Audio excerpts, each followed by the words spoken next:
हरिओम। आप सभी मित्रों को मैं मोहन सिंह मवाड़ी का सादर प्रणाम। मित्रों, आज हम बात कर रहे हैं गुरु ज्ञान शब्द चैनल भाग 11 के भोग योनि और कर्म योनि के बारे में। भोग योनि जिसमें मनुष्य को छोड़कर सभी जीव जंतु, कीड़े मकोड़े, गाय भैंस, कुत्ता, हाथी, शेर, मछली आदि सभी जीव भोग योनि के अंतर्गत आते हैं। केवल मनुष्य ही एक ऐसा प्राणी है जो कर्म योनि में आता है और यह मनुष्य योनि हमें 84 लाख योनि पार करने के बाद ही मिल पाती है। इस मनुष्य योनि में आकर हम जो भी पाप पुण्य करते हैं वह हमारा कर्म कहलाता है, जिसे कर्म योनि कहा गया है।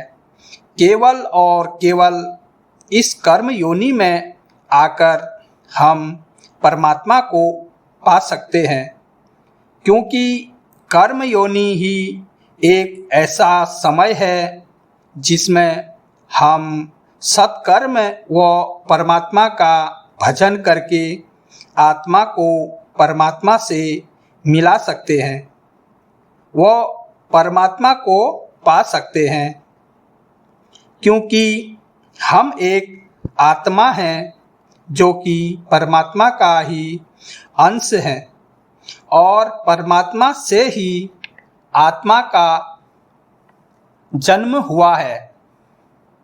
जिस तरह मैंने पिछली आटियों में बताया, आत्मा परमात्मा का ही बच्चा है, वह परम है, इसलिए उसे परमात्मा कहा गया।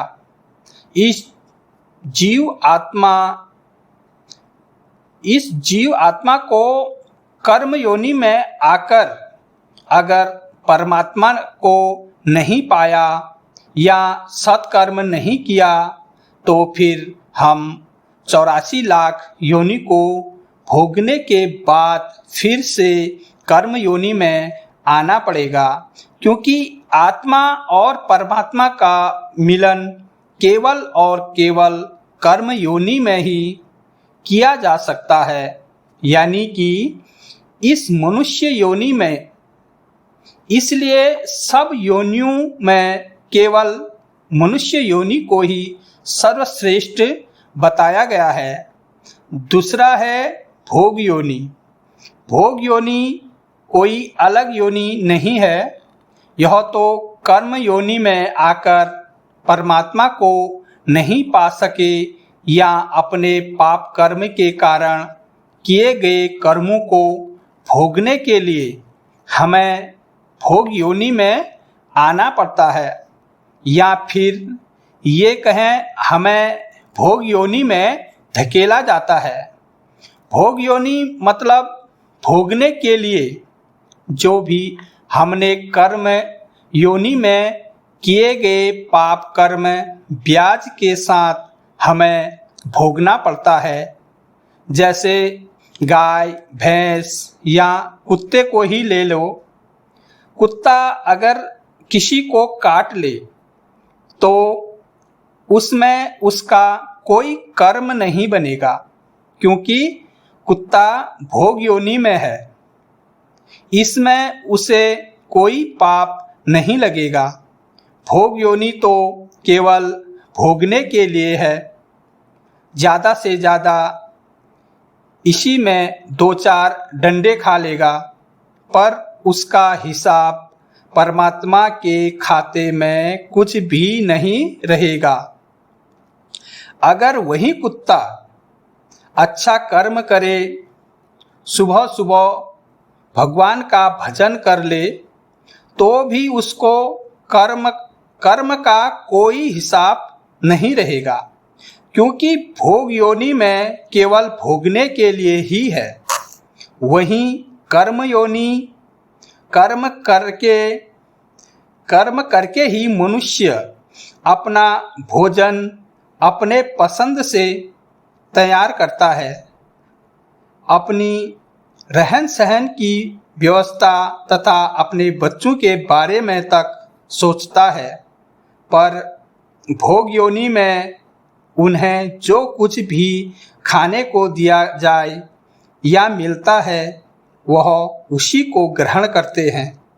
उनको जहाँ और जैसे रखा जाए उनको रहना पड़ता है। यही भोग योनि है। अगर किसी तोते को कितना भी राम राम का जाप रटाया जाए तो वह जपेगा, लेकिन इसका उसे कोई फल नहीं मिलने वाला। वह राम को जपे या फिर राम को गाली दे, राम का कितना भी नाम ले, इसमें उसका कोई भी कर्म नहीं बनेगा। कर्म तो केवल कर्म योनि में ही बनेगा, जो कि मनुष्य योनि में ही संभव है।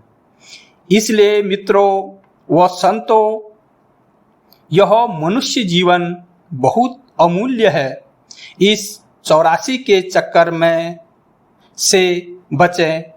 जितना भी हो सके अच्छी पुस्तक और अच्छी बातें ही सुने, जिसमें इस मनुष्य जीवन का कल्याण हो सके।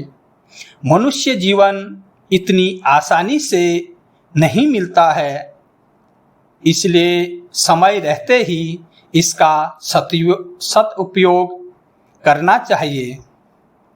तो और अंत में मैं अपनी वाणी को विराम देते हुए उस परमपिता परमात्मा से सदैव आप सभी श्रोताओं के सुखमय जीवन के लिए विनती करता हूँ।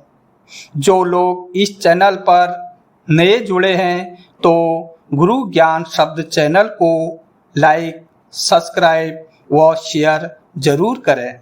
जय हिंद। हरि ओम शंभु।